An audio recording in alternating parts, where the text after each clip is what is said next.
Hello. In today's module, we're going to look at Plato's Republic. This is actually the place where Martin Luther King Jr. begins his course. However, with this class, I wanted to begin with Plato's Apology because that gives us some general context as to what exactly we mean by philosophy, as well as what exactly we mean by political philosophy in general. So that's why we started there with the previous module. So with that in mind, let's just take a look at some of the things that we'll talk about in this module. So first, we're going to give just a basic overview of the Republic and some of the key themes that are brought out in this book. We'll look at book one as it relates to the question of what is justice. We'll look at book two with regard to what exactly is meant by the just state or the just society. We're going to skip over books three and book four, primarily because that's what Dr. King did in his syllabus. And then we'll turn to book five and book six, where Plato talks about justice as it relates to the forms and this notion of the philosopher kings and why it is that only the philosopher king is equipped to rule the just city. And then we're going to look at some videos discussing the allegory of the cave, as well as Plato's view of justice as it relates to the human soul or the human psyche. So that's kind of the agenda for this module. So then with that in mind, let's just recall that Plato was born around 427 BCE and died around 347 before Common Era. This was mentioned in the previous module, but I think it's just important to keep in mind sort of the general place in Western society where this originates, right? So this is one of the most important books that we have in Western society. It's sort of the place where it all began, if you will. In fact, it's oftentimes thought that everything else that comes to us from Western society is basically just a footnote to Plato, and more specifically to Plato's Republic, right? Beginning with Aristotle, everybody is in some regard responding to what Plato argues in this book. So, in that sense, it is one of the most important pieces of literature that we have in Western civilization. And even though Plato never actually uses the term utopia, it is definitely thought of as one of the very first utopian or idealized sort of understanding of what exactly justice is. But even though it's oftentimes understood as a utopian society, it can also be seen as a dystopian society, right? So sometimes Plato is thought of as a kind of a fascist. For instance, Karl Popper, who was a philosopher writing at the apex of the Cold War, wrote a book called The Open Society and Its Enemies, which was widely recognized as one of the most important contemporary criticisms of Plato's Republic, where he directly argued that we should interpret Plato as a kind of a fascist. And so we're going to need to think about why is it that we would think of Plato in this way? And we're going to need to think about what exactly it is about the Republic that makes it so important. Why is it that we treat this book as sort of like the birth of some of the most fundamental issues that we can talk about in philosophy and political philosophy in general? Well, one reason I think it's important to pay attention to is the fact that Plato is thought of as a teacher or an educator, right? That's one of the central themes in all of the Platonic dialogues is the importance of education. Who is it that's got the legitimate right to educate the youth? And so Plato as a teacher and educator is an important theme. But it's also the case that Plato was the first person to really create an academy, which is what we now understand of as kind of a university. And so he gives us what you might describe as a blueprint or the basic template for the university, a place to go and to be trained in things like philosophy and mathematics and politics, those sort of issues. So now let's turn our attention to the question, what is the Republic about? That's actually a very difficult question to answer. And the reason why is because, well, on the one hand, it's a really, really long book, and Plato discusses all sorts of different things in this book. And not only is it long, it's also very perplexing.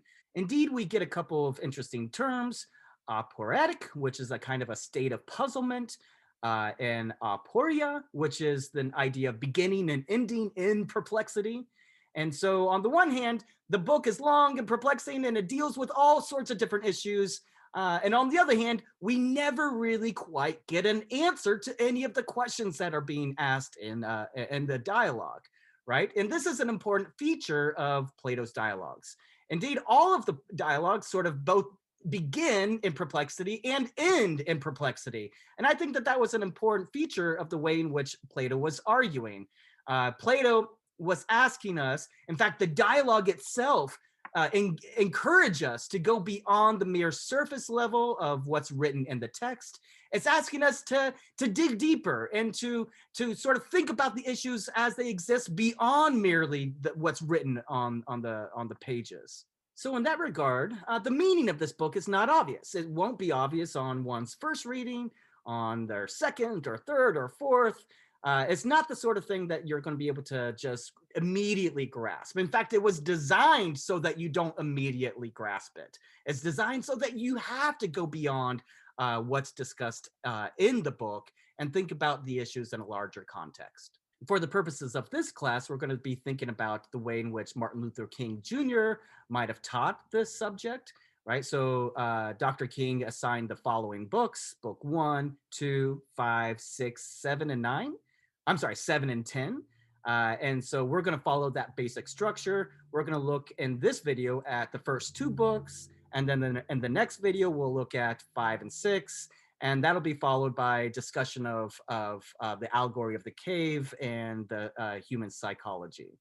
More specifically, we're going to focus on the question of what is justice and what is the ideal city? Why is it that the ideal city must be ruled by philosopher kings? And we're going to think about justice as it relates to the ideal soul.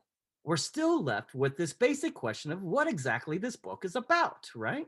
What is the thread that runs through the dialogue, right? Philosophers and scholars disagree quite drastically about how to understand some of the issues.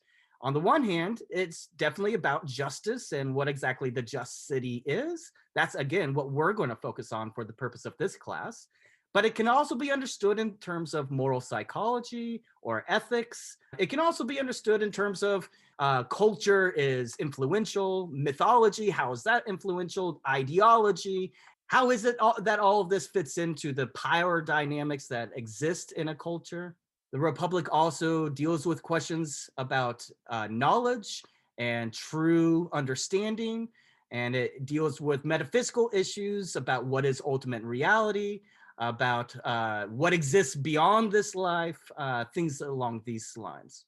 And you know, it needs to be mentioned that we're not going to be able to address all of these issues in detail for this class. In fact, I remember as an undergraduate taking a seminar on Plato's Republic, and it was often pointed out to us that, you know, even though we're spending the entire semester dealing with just this one book, there's still so many things that could be addressed that won't be addressed, even in a seminar.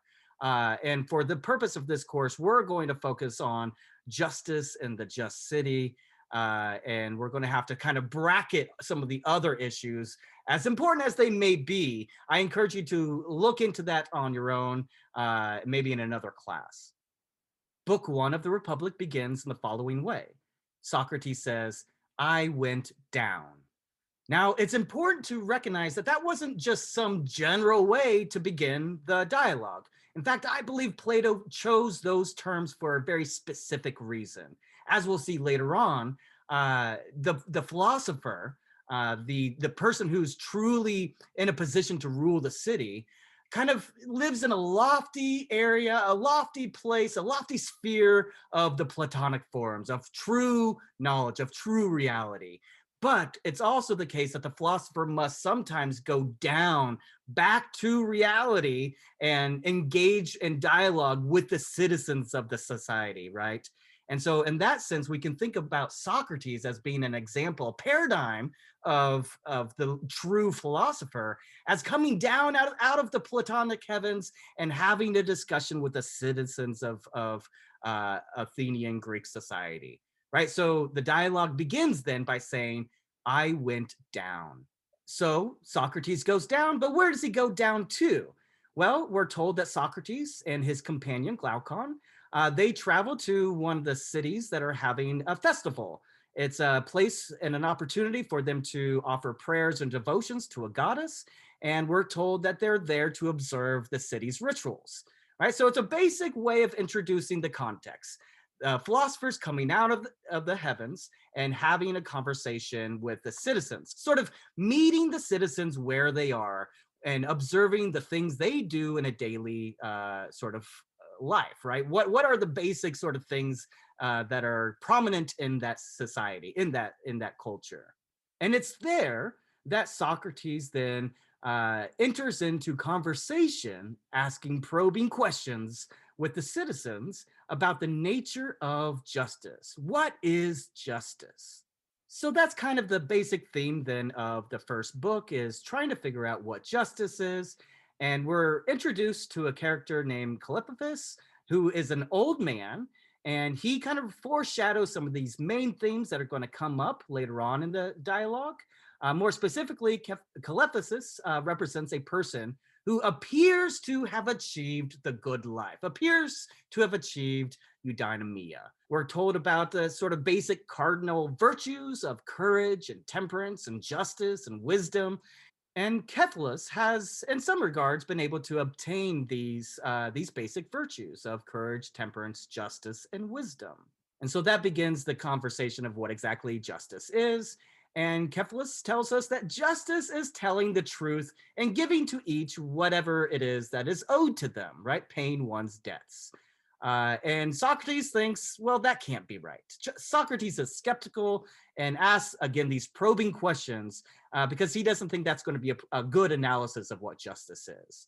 This represents the structure of questioning the basic Homeric traditions that was dominant in Athenian Greek society, which we saw in the previous module was an issue at which Plato strongly disagreed.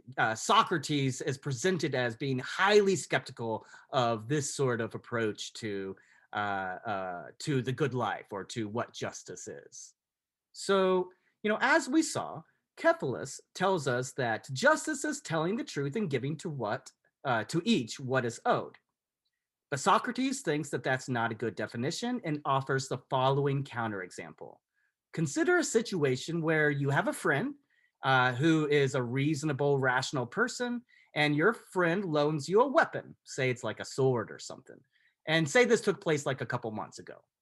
Now, consider another situation where later on, that same friend is no longer reasonable, no longer is rational, has kind of become crazed and not in a sober state of mind. And that friend asks you for the weapon back. Maybe they're going to use it against somebody. Maybe they want to get revenge or something of that sort. So we have the question, should you return the weapon? Well, presumably you shouldn't, right? Presumably, if you were to return the weapon, they may use it to harm someone, which would be an unjust thing to do. But if justice just is giving to everyone whatever's owed, then that means that we should return the weapon. Intuitively, that looks wrong. Intuitively, it looks like that would be something that leads to harm, which tells us that this is not going to be an adequate way of understanding what justice is, right? So that definition, giving to everyone whatever it is that is owed to them, will not be a full general theory of justice. It's not going to be able to capture all the different ways in which we understand what justice is. And another way to put that point is that this sort of definition is not sufficient, right? It's not going to be enough. There's got to be more to justice than simply telling the truth and returning debts.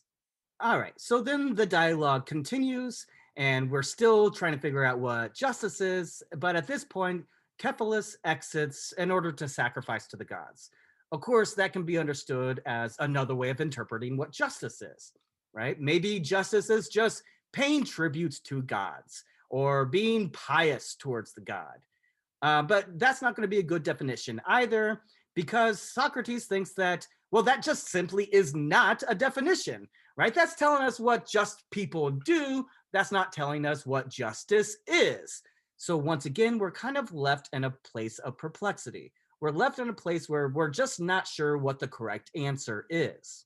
However, once Cephalus has left, His son, Polamakis, defends his father's view of justice, but he does so by offering a slightly altered way of understanding. So instead of it being merely giving to everyone whatever is owed to them, Polamakis now tells us that justice is giving to everyone what is appropriate to them, right? So that's supposed to be a kind of a fix, if you will. Still, Socrates does not think that that's going to be a good definition either. And the reason why is because we're very often ignorant of what it is that's going to be appropriate for someone, right? So in our ignorance, it might be possible to do good to a bad person. At the same time, in our ignorance, it's possible to do harm to a good person. And insofar as it's possible in our ignorance to do good to bad people and to do harms to good people, then giving to each other whatever is appropriate won't be a good definition because sometimes we'll be ignorant of what that is. And so this is not going to be a good definition of justice either. And interestingly, Polamakis seems to agree with Socrates. He doesn't seem to push back against this point at all. However, even though Polamakis seems to be satisfied with what Socrates says at this point, we are now introduced to a new character, Thermachus, who enters the conversation and sort of represents the sophist position. Remember that sophists were interested in simply winning arguments. A sophist was somebody that gave speeches for a fee. And so Thermachus requires a fee from Socrates in order to explain what justice is. And so I think this is an interesting way for Plato to criticize sophistry, as we discussed in the previous module. This was supposed to be a stark distinction between being a sophist on the one hand and being a true philosopher on the other hand. We're not using reason and rationality simply to win arguments and to get rich. Rather, we're using reason and rationality to get at what's the deeper underlying truth. What exactly it is that we mean by something like justice, not simply whatever it might take to win an argument. But with that said, Thermachus goes on to argue that justice is to be associated with power. This is your classic might makes right way of thinking about justice or the good life. Right? So the just person is whoever's the mightiest. You might think that the happiest person who is whoever gets away with the most things. Might makes right, right? But Socrates does not think that this is a good approach either. The basic idea then is that, according to Thermachus, powerful people make laws and weak people obey laws. That means that justice is simply the making of and obeying laws. Another way of putting that is it's just simply the rulers who are more powerful and the subjects of the rulers who are meant to obey the powerful rulers, right? That's what justice is. That's what the just society consists of. But Socrates argues that this is not a good definition either because, once we recognize that justice is a kind of a skill or a craft, then it should be clear that that sometimes a ruler can rule poorly and sometimes a ruler can rule well. And so insofar as justice is a craft, justice cannot be simply the creation of laws and the obeying of laws, because there can be good laws and there can be bad laws. There can be good rulers and there can be bad rulers. And so that is another kind of a counterexample that Socrates offers. And of course, it does seem quite evident that that this is the case. There have been all sorts of bad laws, unjust laws, and so it seems fair to suggest that that justice cannot be identified with obeying the rulers, insofar as it is obvious that there are bad rulers and bad laws. Now, it seems as though Thermachus might not have been very satisfied with this sort of counterexample, because at this point, then we have a new question that's introduced. Thermachus is basically interested in now turning the focus not necessarily to what the definition of justice is, but instead to a question about who's happier. Who's happier, the just person or the unjust person? And as you might expect, Thermachus argues that the unjust person is always going to be happier, and Socrates disagrees. Socrates argues that the just person will always be happier, right? It's always the case that the just person has a life worth living, while the unjust person does not. But it seems that Thermachus still is not satisfied. In fact, he exits, right? He leaves, claiming that that Socrates is kind of cheated. Still, Glaucon and his companions do want Socrates to continue. They want to hear more, right? And so Socrates claims that, as we've already described, that justice is a kind of a good, it's a kind of a virtue. And insofar as it's a good, then we can think of it as a knowledge, something that we strive for, something that is to be achieved, or it's like health, something that that we can achieve. It's also a kind of a craft or a skill, something that we must learn how to do appropriately. It's something that we have to habitually work at. And according to Socrates, justice brings harmony, whereas injustice brings chaos. That's the position that Socrates is going to defend.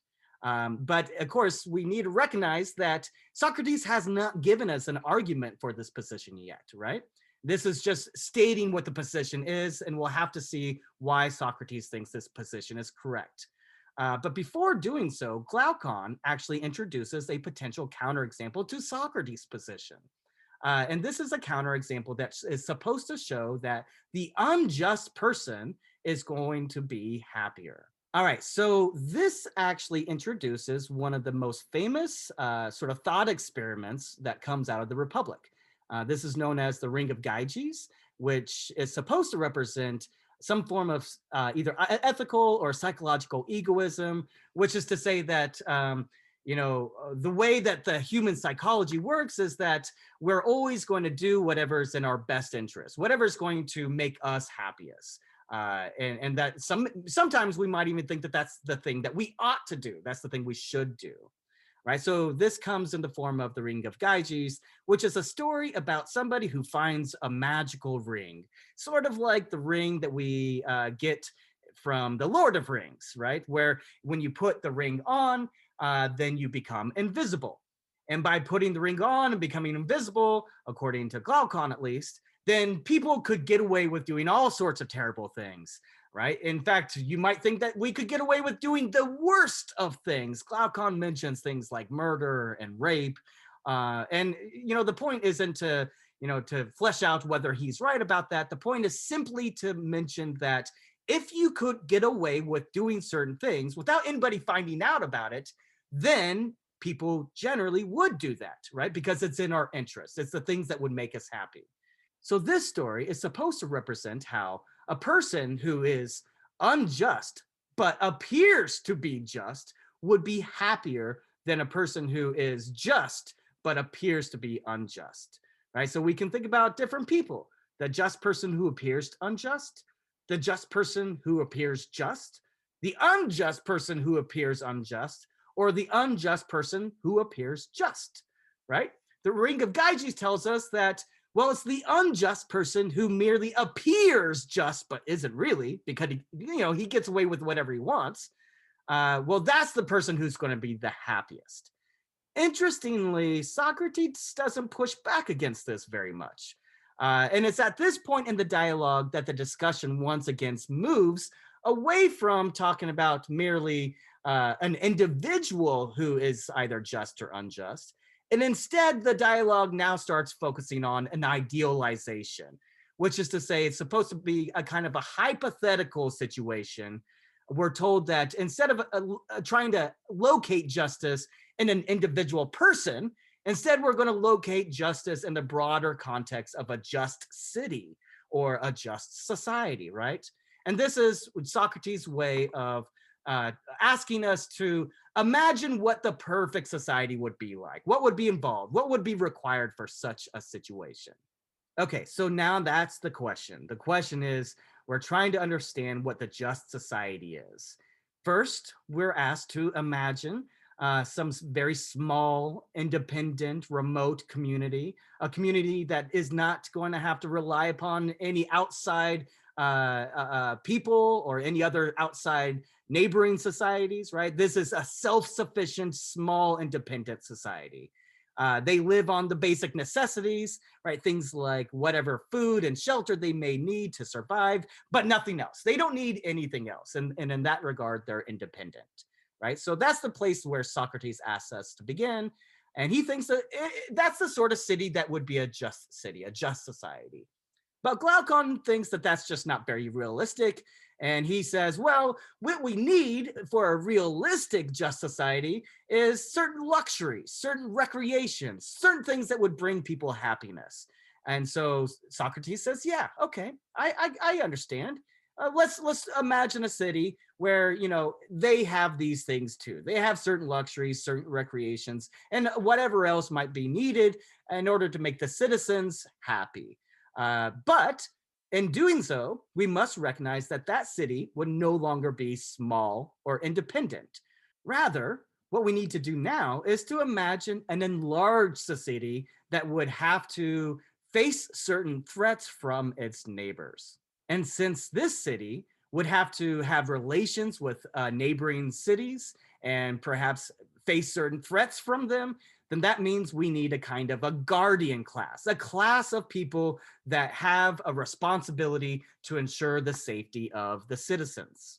And so once again, we have a sort of new layer to think about, a new element, because the focus is shifting. Now we're trying to think about who this guardian class is as it relates to the just society. So the guardians need to be understood as being both fierce and tame. And that's kind of an interesting combination, right? So they must be able to protect the citizens, right? That's their primary job. But it also has to be the case that they're not going to turn against the citizens, as you might think is kind of happens rather frequent in some societies.